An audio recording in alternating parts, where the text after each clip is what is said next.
Moi, je me pose la question de savoir, quand ils sont venus bombarder Kadhafi, où étaient les Africains? Même si vous n'avez pas la force de vous battre. Si quelqu'un vient taper ta mère, tu vas regarder parce qu'il a des gros muscles ou un fusil. Je sais qu'il y a beaucoup ici des poltons qui vont en train de regarder. Non. Un vrai homme a des raisons pour lesquelles il mourrait. Ce sont des raisons fondamentales.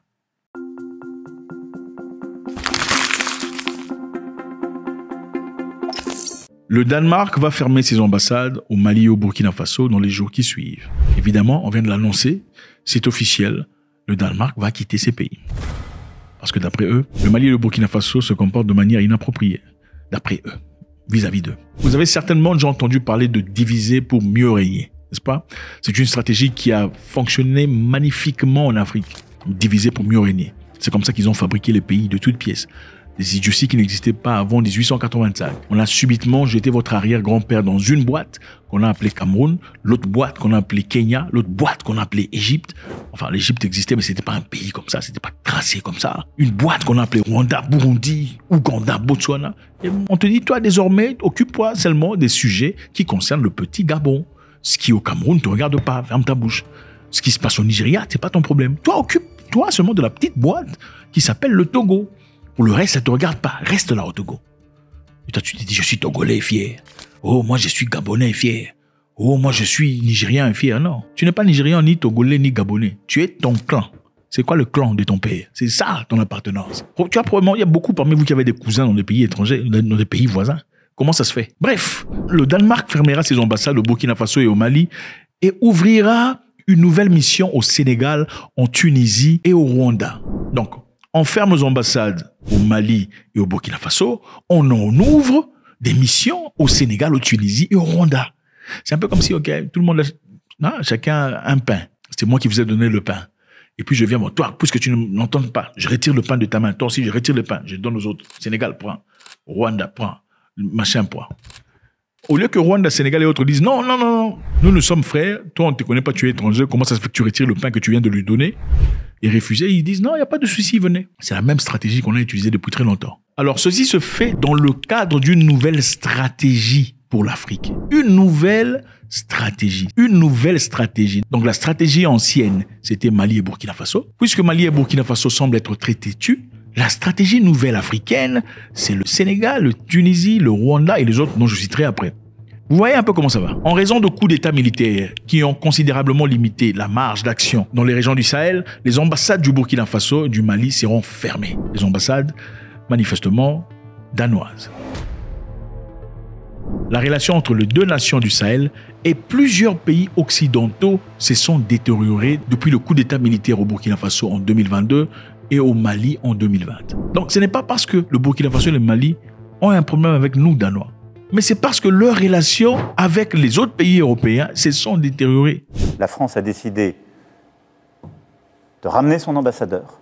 Et donc dans les prochaines heures, notre ambassadeur avec plusieurs diplomates rentreront en France. Et nous mettons fin à notre coopération militaire. Vous comprenez un peu là? Qu'est-ce que vous saisissez de ça? Ce n'est pas parce que nous avons un problème direct avec eux. C'est parce que leurs relations et plusieurs pays occidentaux se sont détériorés. Vous voyez la solidarité entre eux.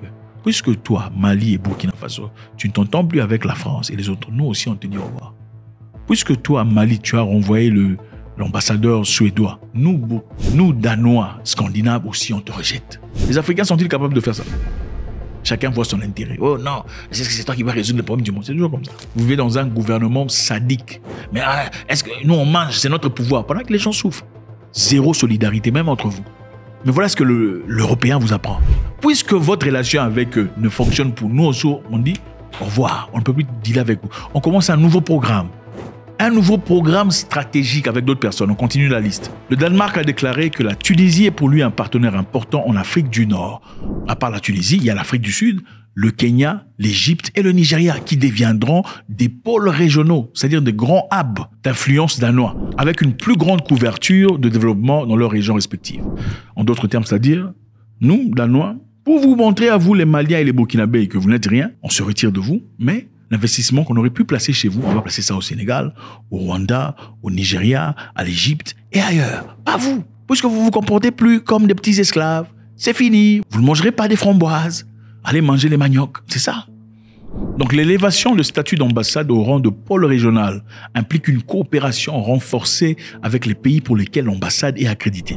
Donc ces nouveaux pays vont recevoir beaucoup plus d'avantages qui sont retirés aux Maliens, aux Burkinabés. Les pôles régionaux, des mesures seront également prises pour renforcer l'ambassade du Ghana. Donc on a aussi rajouté le Ghana. Donc on va donner au Ghana, on va donner au Sénégal, on donnera au Rwanda, au Nigeria, à l'Égypte, à la Tunisie, mais pas vous. Vous allez souffrir. C'est ce qu'on est en train de dire là. Le ministre danois des Affaires étrangères, Rasmussen, a en outre déclaré qu'il avait un intérêt évident à ce que les pays africains se tournent vers l'Europe alors qu'ils tracent la voie de leur avenir. Son intérêt, c'est les pays africains qui se tournent vers l'Europe pendant qu'ils tracent la voie de leur avenir. Donc si vous ne regardez pas vers l'Europe, ce n'est pas vous. Vous voyez cette solidarité. Si vous ne regardez pas vers l'Europe, ce n'est pas vous. On coupe tout ce qu'il y a comme don, tout ce qu'il y a comme ambassade, il n'y aura pas. Si vous avez besoin de visa, là, depuis le Mali, il faut maintenant prendre l'avion jusqu'au Nigeria ou ailleurs pour aller chercher un visa. Et on rendra les visas faciles pour les Nigériens, les Égyptiens, tous les autres là qui vont maintenant bénéficier. Les Sénégalais auront des visas faciles. C'est pour vous punir. Ce n'est pas parce qu'on aime les Sénégalais. Mais c'est bon. Puisque vous avez fait de la sorte, votre comportement est incontrôlable à l'égard de la France. Vous avez rejeté l'ambassadeur suédois. Maintenant, on va vous punir.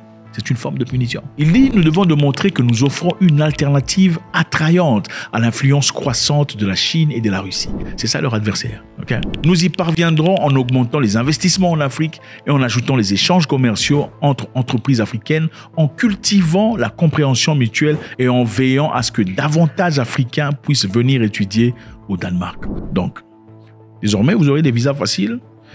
Comme on vous le refusait depuis trop longtemps, maintenant, les petits poussins, puisque vous êtes dociles, vous aurez des visas faciles au Danemark. Moi, je me pose la question de savoir, quand ils sont venus bombarder Kadhafi, où étaient les Africains? Même si vous n'avez pas la force de vous battre. Si quelqu'un vient taper ta mère, tu vas regarder parce qu'il a des gros muscles ou un fusil. Je sais qu'il y a beaucoup ici des poltons qui vont en train de regarder. Non. Un vrai homme a des raisons pour lesquelles il mourrait. Ce sont des raisons fondamentales. Aucun pays africain n'a ouvert la bouche pour dire non, vous ne pouvez pas venir dans notre continent pour liquider quelqu'un, même si vous êtes fort. Où était l'Union africaine? Regardez ces gens, comment ils font. Quand on a bombardé le Mali ici récemment, on a fait cette attaque. Où étaient les Africains pour se lever, se fâcher et se léguer en communion? Toujours absents. Regarde la leçon. Le Danemark dit, puisque vous et certains pays européens vous entendez pas, nous aussi on vous dit au revoir. Et on ne vous dit pas seulement au revoir, on va donner des choses à d'autres pays qui sont plus ou moins dociles ou plus ou moins coopérants selon notre logiciel. Comme ça, vous allez souffrir. Si ce n'est pas souffrir, au moins vous n'aurez pas ces intérêts que eux ont. Facilité de visa. Vous allez avoir des visas. Visa pour le Danemark. Vous voyez, le Danemark, c'est un vrai mbengue. Ce n'est pas comme la France. Quand j'ai été au Danemark, moi j'ai été au Danemark. Je ne sais pas quoi dire. God bless.